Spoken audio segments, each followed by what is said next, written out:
For today's practice of triangle pose, we'll be working from Warrior 2, so if you do need another tutorial for that, I'll just link it below this one.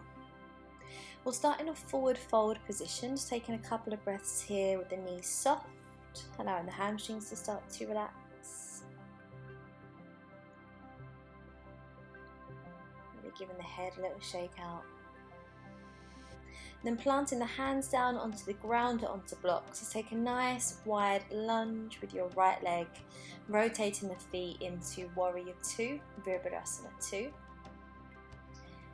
If the hamstrings and the hips are quite tight, you might prefer to use a block for this practice to assist you. And from Warrior 2, we're slowly going to start to straighten up the front leg, the left leg. If the hips or the hamstrings are a little tight, maybe wiggling your back foot in a step or two. Then drawing the hips underneath, you start to reach forward as far as you can with your front fingertips moving from the waistline, taking care not to lock the knees, so keeping the knees soft, releasing those left fingertips down, either onto a block, onto your ankle or onto your shin, and reaching your right arm up in line with your right shoulder. So really reaching up fingertip to fingertip, pressing the feet down firmly into the ground, drawing those hips underneath you, taking care not to collapse into your left side, and making sure here that your lower back feels happy. So really keeping those knees soft so we don't lock out the knees and put pressure into the lower spine. Holding your position for 3 to 5 nice deep breaths before you soften your front knee back into Warrior 2, Trikonasana 2. And slowly start to wiggle the feet in. And we're going to take it to the other side now. So again, coming down into a nice deep forward fold, a few deep breaths here, just finding your center of gravity, allowing the hamstrings to relax. And then we'll step back with the left leg now, finding a nice long lunge.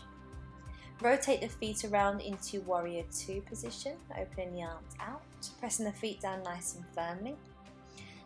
And then we'll start to slowly straighten up the front leg, so pushing the feet down into the ground. Again, pulling the hips underneath you. If you need to, wiggle the foot in slightly. And start to edge forward from your waistline as far as you can before you bring the fingertips or the fingernails down towards your ankle, your shin, your calf, maybe using the block for added support. Really thinking about 2 straight lines here running through both sides of the body. So using the oblique muscles, the waistline muscles to lift up, rotating the chest and looking up towards your hand. Again, 3 to 5 nice deep breaths here. Before you slowly soften the knee, bring yourself back to Warrior 2, and then wiggle the legs back in. Maybe just taking a nice wide forward fold for a few breaths, relaxing the hamstrings and the lower back, keeping a nice deep bend in the knees. Namaste.